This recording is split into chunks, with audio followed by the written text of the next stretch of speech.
Hello friends, welcome to மாங்கனி சமையல். இன்றைக்கி நம்ம மாங்கனி சமையலில் நம்ம எல்லாருக்கும் ரொம்ப ரொம்ப பிடிச்ச பைனாப்பிள் கேசரி எப்படி பண்ணுறதுன்னு பார்க்கலாம்.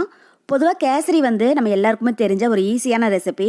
நம்ம வீட்டில் ஏதாவது விசேஷம் அல்லது பண்டிகை நாட்களில் வீட்டில் இருக்கக்கூடிய குறைஞ்ச பொருட்களை மட்டும் வச்சு ஈஸியாக சட்டுன்னு செஞ்சு முடிச்சிடலாம். என்ன தான் நம்ம பார்த்து பார்த்து செஞ்சாலும் ஒரு சில டைமில் கேசரி சாஃப்டாக இல்லாமல் இறுகி போன மாதிரி ஆகிடும். அந்த மாதிரி ஆகாமல் எவ்வளோ நேரம் ஆனாலும் நல்லா சாஃப்டாகவே இருக்கிறதுக்கு வீடியோ படி நீங்கள் அப்படியே செஞ்சு பாருங்கள். நம்ம கல்யாண விருந்துகளில் அப்புறம் ஹோட்டல்லாம் சாப்பிட்ற மாதிரி நல்லா சாஃப்டாக வாயில் வச்சதும் கரையக்கூடிய கேசரி ஈஸியாக செஞ்சு முடிச்சிடலாம். ஸோ வீட்டில் எல்லோரும் உங்களை பாராட்டுவாங்க. அந்த அளவுக்கு இது ரொம்பவே டேஸ்ட்டாக இருக்கும். சரி வாங்க, இப்போ இந்த பைனாப்பிள் கேசரி எப்படி பண்ணுறதுன்னு பார்க்கலாம்.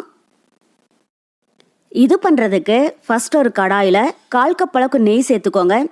கூடவே 1/4 கப் அளவுக்கு ஆயில் சேர்த்துடலாம். ஸோ ஃப்ளேவர்லெஸ் ஆயில் எது வேணாலும் பயன்படுத்திக்கோங்க. நான் இன்றைக்கி சன்ஃப்ளவர் ஆயில் சேர்க்குறேன். நீங்கள் எந்த அளவுக்கு நெய் சேர்க்குறீங்களோ அதே அளவுக்கு ஆயில் சேர்த்துக்கோங்க. அப்போ தான் கேசரி நமக்கு எவ்வளோ நேரம் ஆனாலும் சாஃப்டாகவே இருக்கும். வெறும் நெய் மட்டும் சேர்த்து செஞ்சோம் அப்படின்னா இது ஆறுனதுக்கப்புறமா மேலே வெள்ளை வெள்ளையே பூத்து போன மாதிரி ஆகிடும். அதனால் கூட கொஞ்சமாக எண்ணெய் சேர்த்துக்கோங்க. இப்போ எண்ணெயும் நெய்யும் நல்லா சூடானதும் இதில் ஒரு 20 போல் முந்திரி பருப்பு சேர்த்துட்டு இது லைட்டாக பொன்னிறமாகிற அளவுக்கு வறுத்துடுங்க. ஸோ இந்த கேசரிக்கு முந்திரி திராட்சை இது எல்லாமே நம்மளுடைய விருப்பம் தாங்க. நீங்கள் உங்கள் விருப்பத்துக்கு தகுந்த மாதிரி கூட்டி குறைச்சி ஆட் பண்ணிக்கோங்க. இது அதிகமாக சேர்க்குற அளவுக்கு வாயில் கடிப்பட்டு நல்லா டேஸ்ட்டாக இருக்கும். பாருங்கள், இப்போ முந்திரி பருப்பு லைட்டாக பொன்னிறமாக வறுப்பட்டுருச்சு. இப்போ இதில் ஒரு 20 போல் உலர் திராட்சை எடுத்து வச்சுருக்கேன். அதையும் உள்ளே சேர்த்துட்டு இது நல்லா பபிள்ஸ் மாதிரி ஆகிற அளவுக்கு வறுத்தரலாம். ஸ்டவ் மீடியம் ஹீட்லேயே வச்சு வருங்க. அப்போ தான் கருகிடாமல் ஒரே மாதிரி நல்லா வறுப்படும்.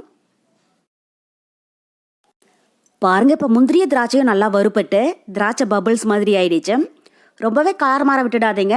இந்த அளவுக்கு லைட்டாக பொன்னிறமாச்சுன்னா போதும். இப்போ இந்த ஸ்டேஜில் இதை நெய்யிலிருந்து வடித்து தனியாக ஒரு பிளேட்டில் எடுத்து வச்சிடலாம். இப்போ இது ஓரமாக இருக்கட்டும். இப்போ அதே நெய்யில் 1 கப் அளவுக்கு பொடியாக கட் பண்ணின அனாசி பழம் சேர்த்துக்கோங்க. சேர்த்துட்டு இப்போ ஸ்டவ் மீடியம் ஹீட்டில் வச்சு இதை ஒரு 3-4 நிமிஷத்துக்கு நல்லா வதக்கிடுங்க. ஸோ நீங்கள் எந்த கப்பில் ரவை எடுக்கிறீங்களோ அதே கப்பில் 1 கப் ரவைக்கு 1 கப் அனாசி பழம் சேர்த்துக்கோங்க. அப்போ நமக்கு கேசரி நல்லா டேஸ்ட்டாக இருக்கும். இப்போ அனாசி பழம் ஓரளவுக்கு வதங்கினதும் இதில் ஒரு 2 டேபிள் ஸ்பூன் அளவுக்கு சர்க்கரை சேர்த்துட்டு இதை நல்லா வதக்கிடலாம். ஒருவேளை அனாசி பழம் லைட்டாக புளிப்பாக இருந்துச்சு அப்படின்னா கூட இது மாதிரி நம்ம சர்க்கரை சேர்த்து வதக்கிற போது அந்த புளிப்புத்தன்மை தெரியாது, நல்லா ஸ்வீட்டாக இருக்கும். அதுக்காக தான். இப்போ பாருங்கள், அனாசி பழம் நெய்யிலேயே ஒரு 3 நிமிஷம் போல் நல்லா வதங்கி நல்லா சாஃப்டாக வெந்துருச்சு. உங்களுக்கு பார்க்குற போதே தெரியும் இந்தளவுக்கு நல்லா சாஃப்டாக இருக்கணும். இப்போ இந்த ஸ்டேஜில் இதில் 1 கப் அளவுக்கு ரவை சேர்த்துடலாம். நம்ம எப்பயும் உப்புமாவுக்கெல்லாம் பயன்படுத்தவும் இல்லையா வெள்ளை ரவை, அதுதான் சேர்க்குறேன். இது நமக்கு 200 கிராம் அளவு இருக்குது. இப்போ ரவையை உள்ளே சேர்த்துட்டு ஸ்டவ் மீடியம் ஹீட்டில் வச்சு இது நல்லா பொன்னிறமாக அளவுக்கு வறுத்துடுங்க. இது மாதிரி நம்ம அனாசி பழத்தோடைய ரவையை சேர்த்து வறுக்கிற போது இதில் நம்ம எசன்ஸ் எதுவும் சேர்க்கணும் அப்படிங்கிற அவசியம் இல்லை. அந்த அனாசி பழத்தோடைய ஃப்ளேவரே நமக்கு ரொம்ப நல்லாயிருக்கும். கேசரியும் நல்ல மணமாகவும் சுவையாகவும் இருக்கும். இப்போ பாருங்கள், ஒரு 5 நிமிஷத்துக்கு அப்புறமா ரவை நல்லா பொன்னிறமாக வறுப்பட்டு நல்லா வாசம் வருது. உங்களுக்கு பார்க்குற போதே தெரியும் இந்தளவுக்கு நல்லா பொன்னிறமாக வறுத்துக்கோங்க. இப்போ இந்த ஸ்டேஜில் நம்ம தேவையான அளவு தண்ணி சேர்த்துடலாம். ஒரு 3 கப் அளவுக்கு சுடு தண்ணி சேர்க்குறேன். பச்சை தண்ணி சேர்க்கக்கூடாது. நீங்கள் எந்த கப்பில் ரவை எடுத்தீங்களோ அதே கப்பில் 3 கப் அளவுக்கு சுடு தண்ணி சேர்த்துக்கோங்க. அப்போ தான் அளவு நமக்கு சரியாக இருக்கும். இப்போ தண்ணி உள்ளே சேர்த்துட்டு இதை கைவிடாமல் ஒரு 2 நிமிஷத்துக்கு நல்லா கலந்து விட்டுட்டே இருங்க. பாருங்கள், இது மாதிரி சின்ன சின்னதாக கட்டி ஏதாவது விழுந்துருந்துச்சு அப்படின்னா கூட கரண்டியெல்லாம் நல்லா அமுத்தி விட்டுருங்க.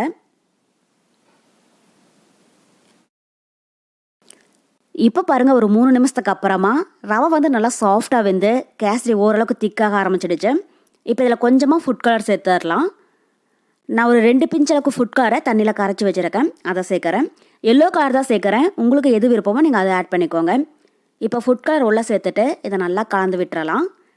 உங்களுக்கு ஒரு வேளை ஃபுட் கலர் வேண்டாம் அப்படின்னு நினச்சிங்கன்னா 1 பிஞ்ச் அளவுக்கு குங்குமப்பூவை கொஞ்சமாக சுடுதண்ணியில் கரைச்சிட்டு சேர்த்துக்கோங்க, நல்லா கலர் கொடுக்கும். பாருங்கள், இப்போ கேசரி நல்லா திக்காக ஆரம்பிச்சிடுச்சு. இப்போ இந்த ஸ்டேஜில் ஸ்வீட்னஸ்க்கு 1.5 கப் அளவுக்கு சர்க்கரை சேர்த்துக்கோங்க. ஸோ நீங்கள் எந்த கப்பில் ரவை எடுத்தீங்களோ அதே கப்பில் 1 கப் ரவைக்கு 1.5 கப் அளவுக்கு சர்க்கரை சேர்த்துக்கோங்க. நமக்கு இனிப்பு சரியாக இருக்கும். இப்போ சர்க்கரை உள்ளே சேர்த்துட்டு இதை கைவிடாமல் நல்லா கலந்து விட்டுட்டே இருங்க. சர்க்கரை சேர்த்ததுக்கப்புறம் அது நல்லா இலகி வரும். பாருங்கள், இது மாதிரி ஒரு 2 நிமிஷத்துக்கு கைவிடாமல் நல்லா கலந்து விட்டீங்க அப்படின்னா சரியாக போயிடும். இப்போ பாருங்கள், சர்க்கரை நல்லா கரைஞ்சி கேசரி ஓரளவுக்கு திக்காக ஆரம்பிச்சிடுச்சு. இப்போ இதில் ஒரு 2 டேபிள் ஸ்பூன் அளவுக்கு நெய் சேர்த்துக்கோங்க. கூடவே 2 டேபிள் ஸ்பூன் அளவுக்கு ஆயில் சேர்த்துடலாம். சேர்த்துட்டு இப்போ இதை திரும்பவும் நல்லா கலந்து விட்டுருங்க. நமக்கு டோட்டலாக நெய்யும் எண்ணெயும் ரெண்டுமே சேர்த்து 3/4 கப் அளவுக்கு தேவைப்படும். உங்களுக்கு இந்த அளவுக்கு நெய்யும் எண்ணெயும் வேண்டாம் அப்படின்னு நினச்சிங்கன்னா கொஞ்சம் அளவாகவே சேர்த்துக்கோங்க.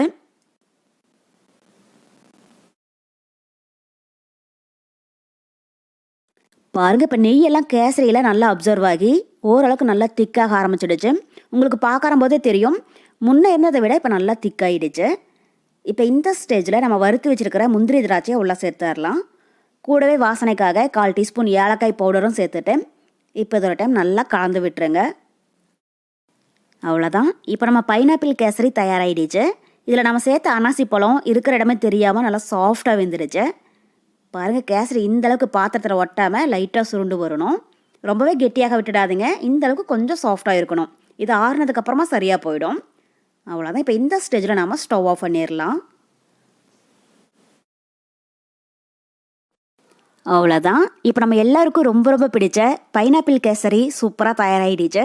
இது அப்படியே நம்ம கல்யாண வீட்டில் சாப்பிட்ற மாதிரியே நல்லா சாஃப்டாக வாயில் வச்சதும் கரைஞ்சி போயிடும். வீட்டில் எல்லோரும் ரொம்ப ரொம்ப விரும்பி சாப்பிடுவாங்க. ஸோ கண்டிப்பாக நீங்களும் இதே மெத்தடில் செஞ்சு பார்த்துட்டு எப்படி இருக்குன்னு மறக்காமல் கமெண்ட் பாக்ஸில் சொல்லுங்கள். என்னுடைய இந்த ரெசிபி வீடியோ உங்களுக்கு பிடிச்சிருந்தா லைக் பண்ணுங்கள். உங்கள் ஃப்ரெண்ட்ஸ் அண்ட் ரிலேட்டிவ்ஸ் கூட நிறைய ஷேர் பண்ணுங்கள். மறக்காமல் மாங்கனி சமையலுக்கு சப்ஸ்கிரைப் பண்ணுங்கள். நன்றி.